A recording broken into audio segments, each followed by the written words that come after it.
Right, Paul, Accrington away, it was the end of a run of defeats. Important to get something up there. And what were your views? Because you made the long trip up and, decent performance, wasn't it? Yeah, I suppose we travelled up more in hope than expectation, given recent results. But and also Accrington on the back of two very good results against Oxford and winning away at Southend, who we know are a pretty decent side. So and also Gornell, you always felt he's going to come back and haunt us, having scored 2 goals previously. So yeah, we went there expecting a tough game, and I read in John Coleman's programme notes that how well they do up there on Friday nights. So I thought, here we go, not looking good. But I was delighted with the performance, delighted with the effort, delighted with the turnout from the fans. We took 2 coaches to Accrington on a Friday night. That's people taking time off work to be leaving Cheltenham at 2 o'clock or 3 o'clock to get there. 4-hour journey for me, and I'm sure it's the same for them. And the support was fantastic, so positive throughout from start to finish. Got behind the team, and I'm sure, like me, they were all chuffed to bits to come home. I mean, the journey home for me was a really good journey home. Obviously, it would have been great to hold on to a 1-0, and we hope that might happen. But it's also great not to lose.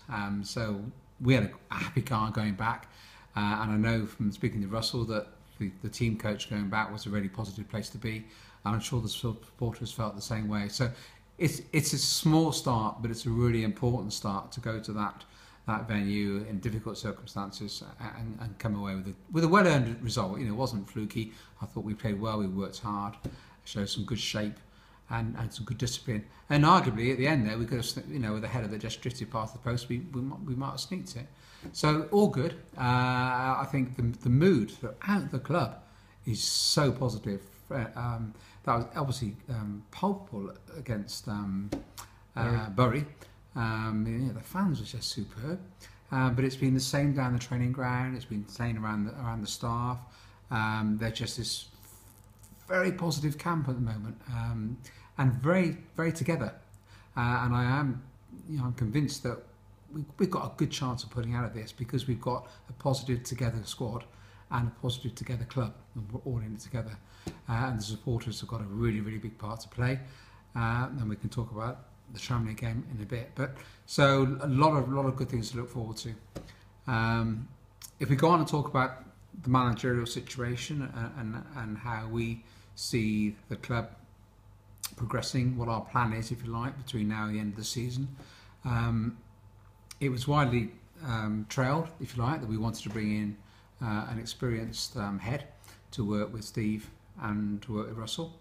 And I had several 2 or 3 conversations with John Ward, and I think actually John was really keen to come, and we've actually sort of agreed a deal with John. But we also felt it was important to see who else might be out there. I think we listened to fans. We probably reacted too quickly with the previous appointment, so I think it was important to see who else was out there. We spoke to 5 other people in the week just gone by, 3 of whom had applied for the job, 2 of whom hadn't, but all people currently out of work, but nevertheless experienced managers, and I won't obviously say who they were.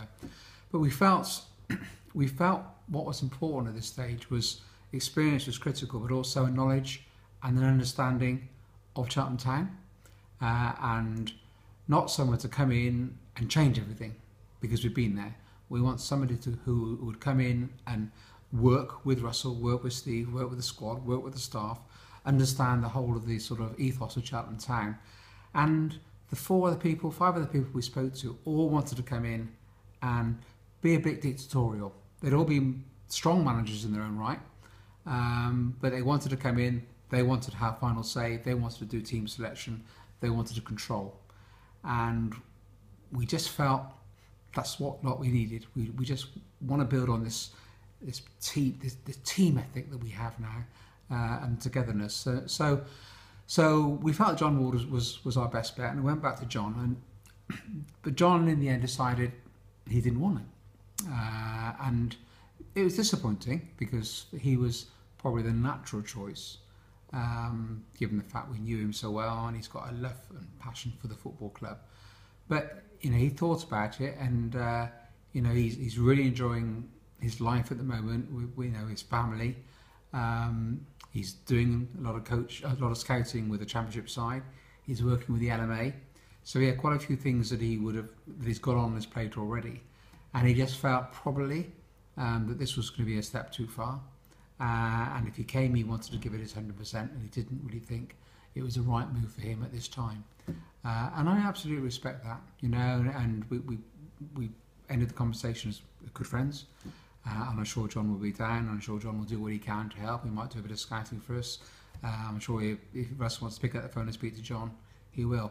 And that's actually something else which has been really interesting this week, is that there are a lot of people out there who want Russell and Steve to do well. From experienced former managers, both in and out of work, to other people within the game. Russell has had many, many hours of really good advice and good counsel from people that we all hold in very, very high esteem.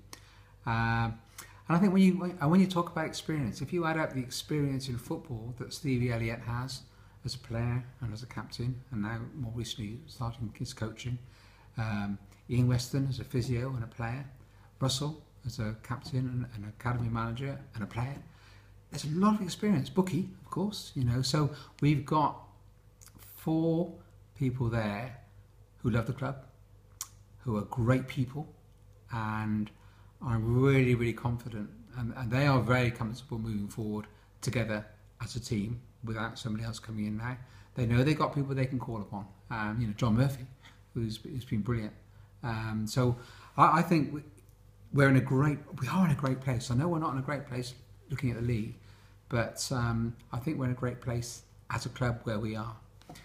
So the managerial team going forward to the end of the season will be Russell and Steve, ably supported by Bookie and Wesser. It's a great team of people. We've got a very together squad of players, but we need to strengthen that squad. So I think what you will see in the next week is 2 or 3, potentially 4 new signings coming in on loan to the end of the season. Experienced players, good players who will bring something to the party. So obviously can't talk about the names, but I think we're going to look at players that are existing players who say, wow, these are really good players to be coming in, because I think we have lost a lot of experience, some of it is necessity, and I think it's a huge expectation to expect some of the younger lads like Harry and Zach to deal with this very, very difficult situation. I'm sure they're still going to be part of it, and they're going to be here next season. But the important thing for us now is to get the points with an experienced, solid team who can take us through, get us out of this bottom 2, and then we can look forward to next season. Yeah, Russell, as well as having a lot of coaching experience, he's also got good contacts in the game, hasn't he, Russell? He's well known, like you said. A lot of people want him to do well, but he's also knows a lot of people. I think Russell's been quite surprised, actually, at how many people he does know through all of the coaching, through the Arsenal connection. He hasn't been out of football all his life, really. But Stevie Elliott's the same. Stevie's been at a lot of clubs, and if you think of all the players that Russell and Steve will have played with, a lot of those players now are in influential positions within teams as coaches, as managers, as scouts, whatever. So we've got a huge network of people. And we met with Russell and Steve and Wesser this morning, and we went through the list of players that he's identified. They've been working hard and been making lots of phone calls. 3 or 4, it's probably about 10 players that I've identified, and we know that we're probably going to be able to land 3 of those. The important thing is to identify the key ones that you want out of those and see whether we can sort them out, because it's really important. The characters that we bring in now are really important. We want players that come in now who are going to add to the first team, come straight into the first team, hopefully a match fit, but they've been there and done it. They don't need to be told what they've got to do, that they know what they've got to do. And also it's an opportunity for those players to earn a contract for next season, because a lot of these players, clearly the fact they're available will suggest they're not currently featuring in the manager's setup, so they're available for loan. That doesn't mean they're poor players, as we all know. You look at Jason Taylor, it wasn't working out for him here, but he goes to Northampton and gets a new lease of life, perhaps with a different manager, with a different setup. Gornell, the same. So, I think players like managers bounce back, and every manager has been sacked in the main, and every player has left the club. Doesn't mean they're bad players or bad managers. But it's really important that we bring in the right characters and the right calibre. and I think we'll do that.